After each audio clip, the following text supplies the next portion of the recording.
Hi, this is Mike from Mike's Unboxing Reviews and How To. This is the MSI Trident A i5 9th Gen. Keep watching to find out more.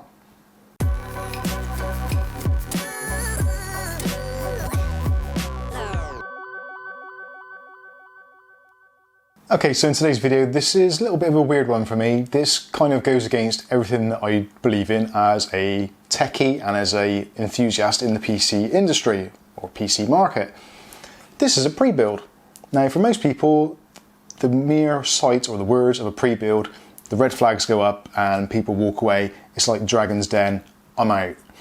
But this is something a little bit different. This is the MSI Trident A. Now, this is a work of art.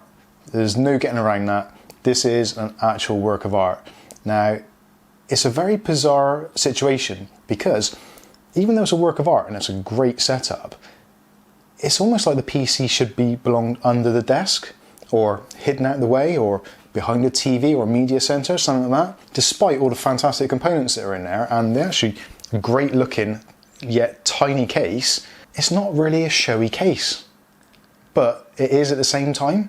The front of it, you look at the front of it, you've got your USB ports, your USB Type-C ports, you've got gold-plated microphone and earphone ports, but it's all very subtle. There's a slight hint of RGB on the front, which gives you that kind of gamery edge, but looking at the rest of it, it could quite happily be a professional PC in a working environment. This thing is full of surprises. Now, one of the main surprises is actually how powerful it is and how quiet it is.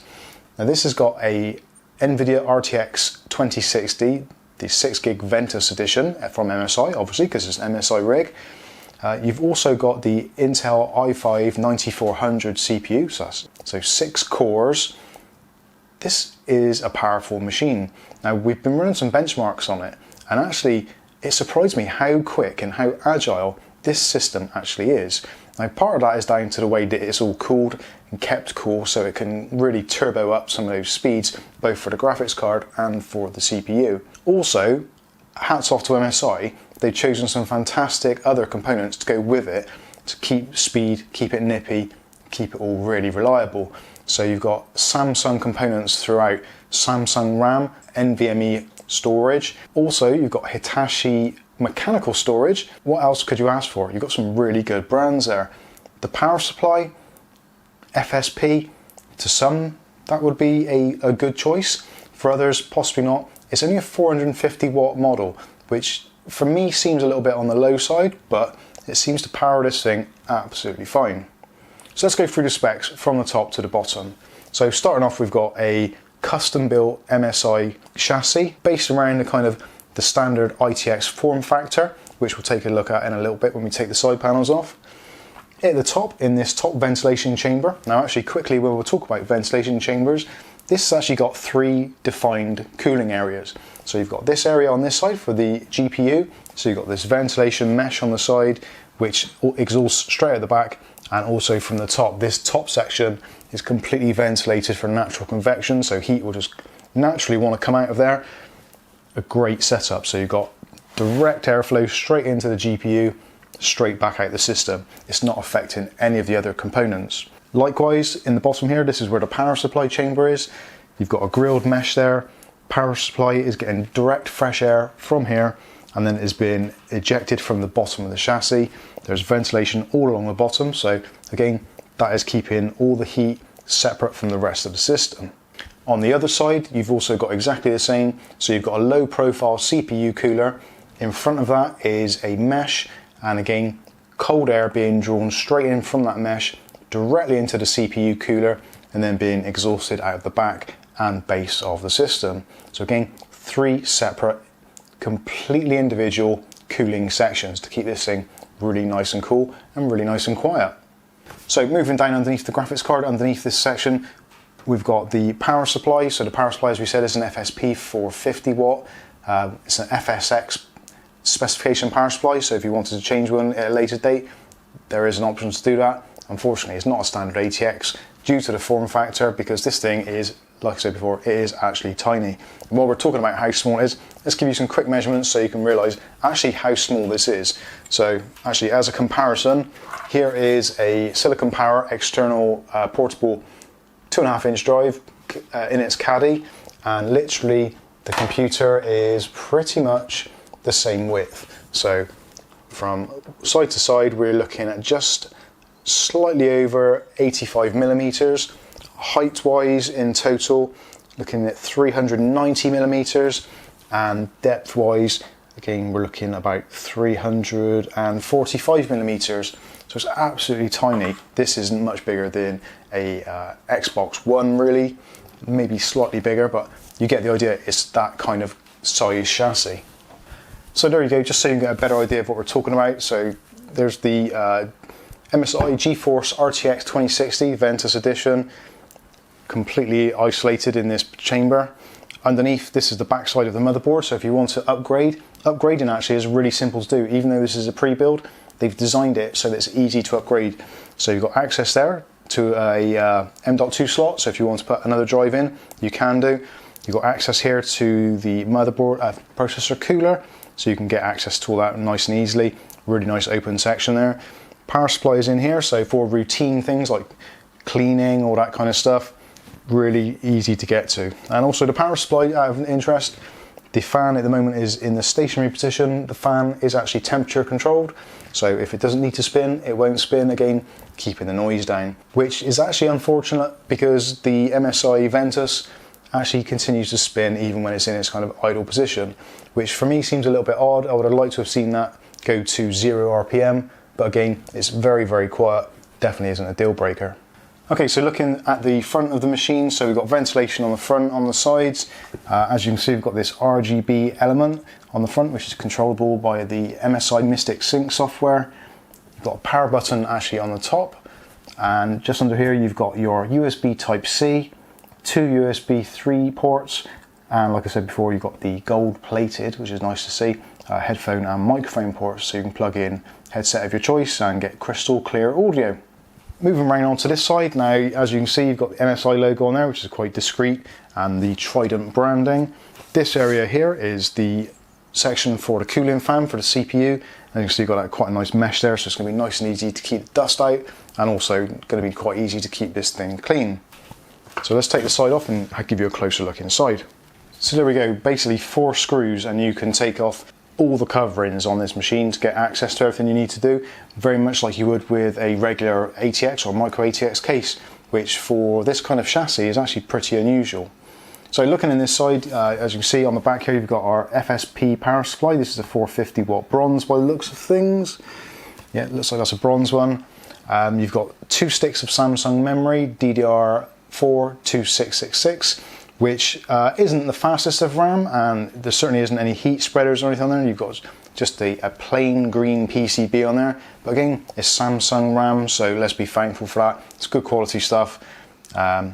If you wanted to overclock it, I guess you could try, but for me, the whole purpose of this machine is it is a pre-built. It's designed so that you just get it home, plug in the connectors, and you're up and running. You don't have to worry about configuration. It's all been taken care of. And again, like I said, we've done some benchmarks. This thing performs like a rocket ship. It is ridiculously quick. So even in this kind of stock configuration, MSI have done everything they possibly can in the motherboard BIOS and the setup to make this thing really, really quick. So looking over to the CPU cooler, now again, not a very big CPU cooler, not a stock fan by any means, but a very slimline one, although there is still probably about an inch or so of room. So if you did want to maybe upgrade to a slightly larger cooler, you've got you've got about an extra inch of room there to play with to maybe put a larger cooler in if you wanted to. Again, nice and easy to access. So the motherboard, as you can see, hopefully, is the B360i Gaming Pro AC. Now this contains Bluetooth, Wi-Fi, gigabit LAN, tons of USB ports, basically everything you could want in a full-size motherboard squished down into a tiny, tiny factor. And again, it is a standard size ITX board, so should you wish to in the future, there's no reason why you couldn't go about upgrading this to protect your investment. And actually, hopefully you can see from there as well how tidy the wiring is. They've thought of pretty much everything, so they've actually added in extra connectors here for where that extra SSD or hard disk drives can go. You've already got one drive there, which is a 1 terabyte drive, mechanical drive, which is the Hitachi storage. All the cables are there. It's all been done really, really nicely. Cable management has been thought of, and everything seems to be routed through quite carefully. Looking at the base of the machine, again, you've got a lot of ventilation there, more grills, and also lots of airflow from the bottom, so to exhaust heat from the power supply, and also to get rid of some of this heat which can build up from the CPU. Okay, so let's look at the I/O on the rear of the machine. So on your graphics card, you've got the normal stuff there. So you've got 3 DisplayPort, 1 HDMI, and also you've got a bit of extra ventilation on the back there. Moving down to the motherboard, you've got your 6 jacks for audio. You've got your super speed USB 3.0.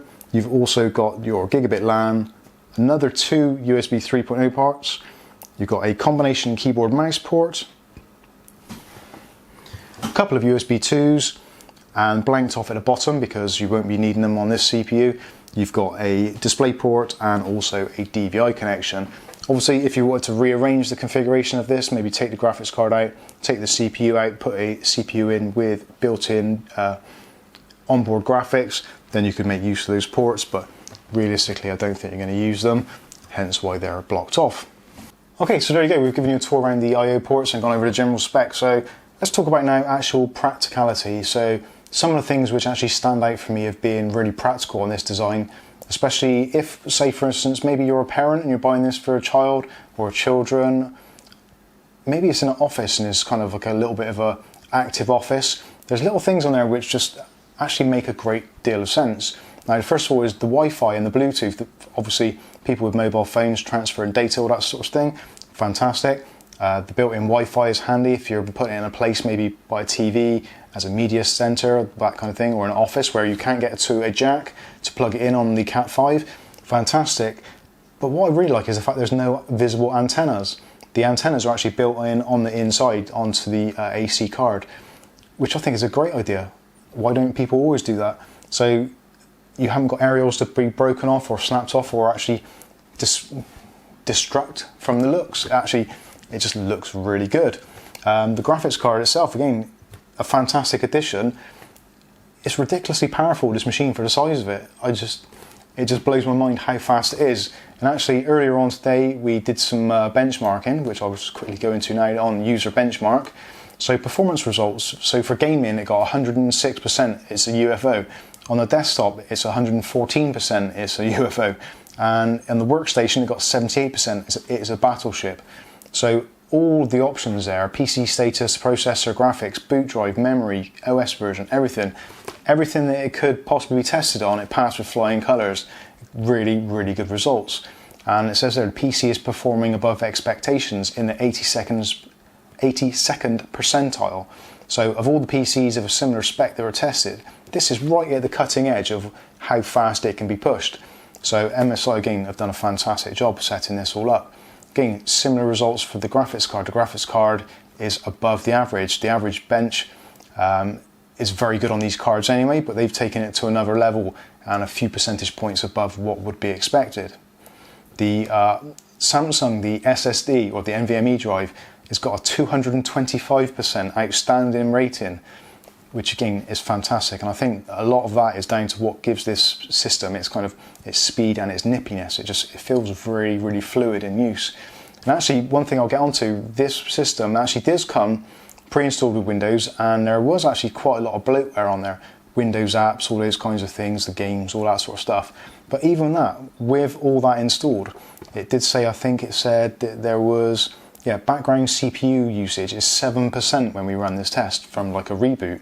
So even though it's got stuff installed on it, it's not actually holding the system back. It's not bloating it down.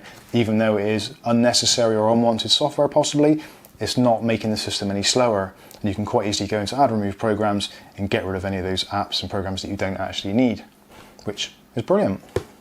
Moving on down through, so again, the hard drive performed way above expectations. The RAM, again, above expectations, which I think pretty much sums up my thoughts on this system overall. Yes, it is slightly more expensive than what it would be to go out and buy the individual components and assemble it yourself in a off-the-shelf ITX chassis. But the way that this has all been put together, carefully thought out components, parts. The whole thing has been executed above my expectations. I wasn't expecting it to be as good as it is, and the benchmarks have reflected my own personal thoughts. It is better than I expected. I didn't think I would like a pre-built system. I didn't think there's a place in my heart for these kinds of things, but MSI have done a good job, and I'm actually considering reviewing other pre-built PCs and seeing actually how good they are now. They've certainly come on a long way from what they were 10, 15 years ago. So let me know in the comments, what do you think? What is your opinion on the Trident A? Do you think it's a good idea? Do you think it's worth the money? Now, talking of money, this is over £1,000 at the moment in the UK, which comparatively is, I wouldn't say it's expensive, but it's more than what you would pay for off-the-shelf parts. But again, you get this lovely custom chassis, well-rounded, and obviously you get things like your warranty, etc. as well. And MSI, you get great support, BIOS updates, drivers, all that kind of stuff. So is it worth it? Let me know what you think in the comment section. So this has been the MSI Trident A 9th Gen i5. I've been Mike, this is Mike's Unboxing Reviews and How To, and hopefully we'll catch you in the very next video. Thanks for watching.